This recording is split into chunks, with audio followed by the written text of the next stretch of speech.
नमस्कार दोस्तों, आप सभी ज्योतिष के प्रेमी दर्शकों का हमारे इस YouTube चैनल पर हार्दिक स्वागत है।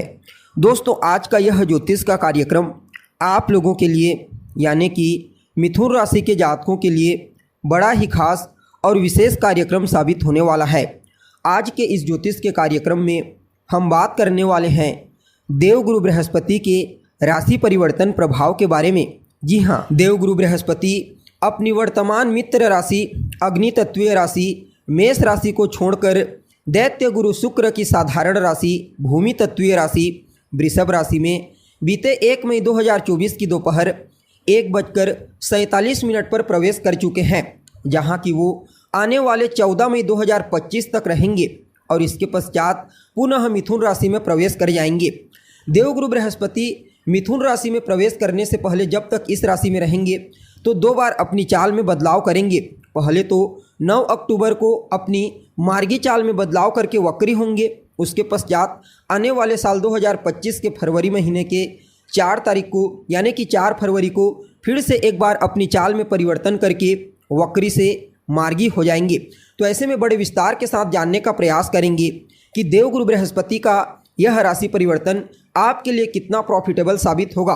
जी हाँ, गुरु का यह राशि परिवर्तन जीवन के किन किन क्षेत्रों में आपको विशेष तौर पर लाभ प्रदान करने वाला है, तो वही कौन कौन सी सावधानी आपको बरतने की आवश्यकता है।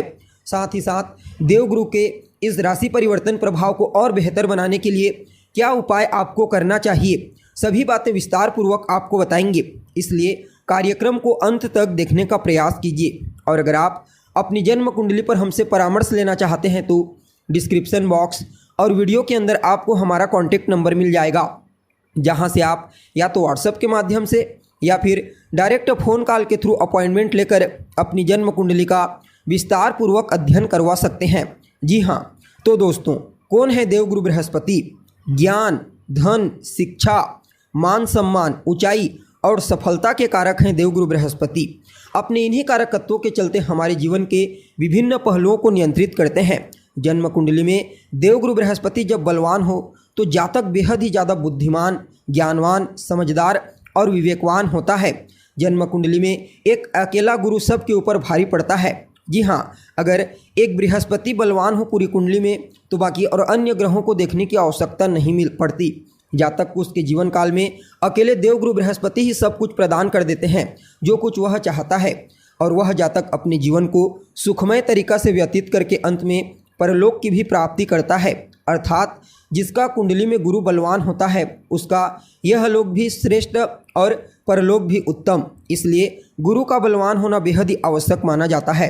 वैसे तो यह जो वृषभ राशि होती है ना दोस्तों, यह गुरु की शत्रु राशि होती है, लेकिन अगर आप नक्षत्र के आधार पर समझने का प्रयास करेंगे तो इनमें जो 3 नक्षत्र आते हैं, कृतिका, रोहिणी और मृगशिरा, ये तीनों के तीनों देवगुरु बृहस्पति के मित्र नक्षत्र हैं। जी हाँ, जहाँ कृतिका सूर्य का नक्षत्र है तो ही रोहिणी चंद्रमा का और मृगशिरा भूमिपुत्र मंगल का, और ये तीनों के तीनों ग्रह देवगुरु बृहस्पति के परम मित्र हैं। अतः यहाँ पर भले ही बाहरी दृष्टिकोण से शत्रु की राशि में देवगुरु बृहस्पति गोचर करेंगे, लेकिन आंतरिक रूप से अपने मित्रों की नक्षत्र में गोचर करते हुए अपने आप को बलवान बनाएंगे और आपको श्रेष्ठ और अद्भुत परिणाम प्रदान करने के लिए बाध्य हो जाएंगे। जी हाँ, इसलिए गुरु के इस गोचर काल को आपके लिए किसी वरदान से कम नहीं कहा जा सकता। जी हाँ, अब देखा जाए तो आप सभी मिथुन राशि के जातकों के लिए देवगुरु बृहस्पति का यह जो राशि परिवर्तन हुआ है गोचर कुंडली में आपकी राशि से 12वें स्थान में हुआ है। अभी तक देवगुरु बृहस्पति आपके लाभ स्थान से गोचर कर रहे थे। वैसे तो आपके लिए 2 केंद्र के स्वामी बनते हैं, सप्तम स्थान और दशम स्थान के स्वामी बनकर आपके 12वें भाव से गोचर करेंगे। अतः कुछ मामलों में आपको जबरदस्त परिणाम प्रदान करने के लिए बाध्य होंगे। जी हाँ, पहले पॉजिटिव चीज़ों के बारे में बात कर लेते हैं। तो सबसे पहले जो जातक विदेश जाने के लिए प्रयत्नशील हैं, चाहे पढ़ाई लिखाई करने के लिए जाना चाहते हैं, बिजनेस व्यापार करने के लिए जाना चाहते हैं या फिर कोई और अन्य काम करने के लिए जाना चाहते हैं, उन्हें इस गोचर काल के दरमियान विदेश जाने का मौका अवश्य प्राप्त होगा। अगर आप कोर्ट कचहरी के चक्करों में फंसे हुए हैं किसी वजह से तो समझ लीजिए वहाँ से आपको देवगुरु बृहस्पति बाहर निकालेंगे। अस्पताल का चक्कर लगा लगा करके थक गए हैं तो वहाँ से आपको बाहर निकालेंगे। देखिए, यह जो 12वां स्थान होता है यह हर प्रकार के मुक्ति का स्थान होता है। अतः आपके जीवन काल में जिस चीज़ से भी आपको मुक्ति चाहिए, जैसे कि अगर आपके ऊपर कर्जा है तो आप कर्ज से मुक्ति चाहते हैं, आपके शरीर में कोई बीमारी है आप उस बीमारी से मुक्ति चाहते हैं, या फिर आप कह सकते हैं कि आपके जीवन में और किसी अन्य प्रकार की कोई समस्या कोई परेशानी है उससे आप मुक्ति चाहते हैं, समझ लीजिए इन तमाम प्रकार की समस्याओं से आपको इस गोचर काल के दरमियान मुक्ति की प्राप्ति होगी। जी हाँ, अतः देवगुरु बृहस्पति के इस राशि परिवर्तन को बड़ा ही उत्तम और श्रेष्ठ कहा जा सकता है।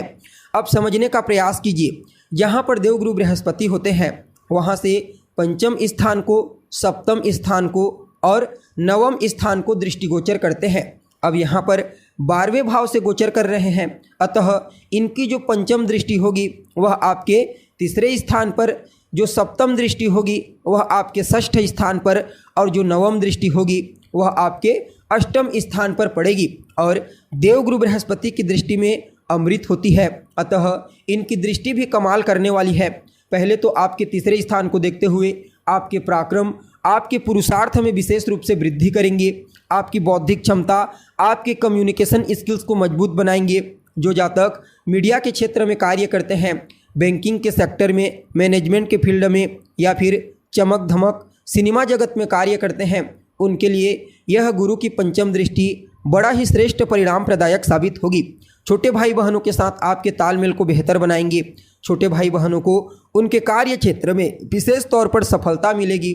आपका सहयोग उन्हें मिलेगा, उनका सहयोग आपको मिलेगा। पड़ोसियों के साथ भी आपके तालमेल को बेहतर बनाएंगे। और इनकी जो सप्तम दृष्टि होगी वह रोग, रिपु और ऋण, इन तीनों चीज़ों से आपको बचाने का कार्य करेगी। जी हाँ, वैसे तो आपको तमाम प्रकार की समस्याओं से मुक्ति मिलेगी, लेकिन स्पेशली इन तीनों चीज़ों के ऊपर विशेष फोकस करेंगे। जी हाँ, और जो जातक कंपटीशन एग्जाम दिलाना चाहते हैं, विद्यार्थी हैं, उनके लिए तो कहना ही क्या, समझ लीजिए कितना भी बड़ा कंपटीशन एग्जाम क्यों ना हो, वहाँ पर विद्यार्थियों को सफलता मिल करके रहेगी।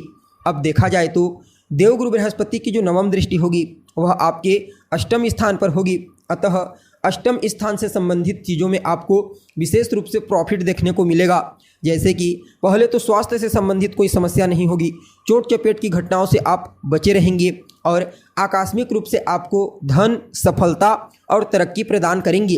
जी हाँ, यहाँ पर 12वें स्थान से गोचर कर रहे हैं, अतः अगर आप अपने जन्म स्थान से दूर जा करके अपने करियर की शुरुआत करते हैं तो समझ लीजिए आपको अवश्य ही सफलता की प्राप्ति होगी। जो जातक मेडिकल फील्ड से जुड़े हुए हैं, मेडिकल फील्ड के विद्यार्थी हैं, रिसर्च फील्ड के विद्यार्थी हैं या फिर लॉ फील्ड के विद्यार्थी हैं, समझ लीजिए उनके लिए गुरु की नवम दृष्टि किसी वरदान से कम साबित नहीं होगी। जी हाँ, यानी कि कुल मिलाकर के देखा जाए तो आप सभी मिथुन राशि के जातकों के लिए गुरु का यह राशि परिवर्तन बड़ा ही उत्तम साबित होगा। फिर भी इस समय को और बेहतर बनाने के लिए आप अपने माथे पर केसर का तिलक लगाना प्रारंभ कर दीजिए। जी हाँ, आपको मूल रूप से गुरुवार के दिन से इस कार्य को प्रारंभ करना है। अगर आप रोजाना नहीं लगा सकते तो गुरुवार के गुरुवार लगाइए, अन्यथा अनवरत लगाते रहिए कम से कम 3-4 महीने तक। इतना बेहतर परिणाम मिलेगा कि कहना ही क्या। और गाय की सेवा कीजिए, खास करके गुरुवार और शुक्रवार के दिन गाय की सेवा आपको करनी है। गाय को हरा चारा खिलाइए, उसकी देखरेख कीजिए, बाकी यह गोचर बड़ा ही श्रेष्ठ साबित होगा।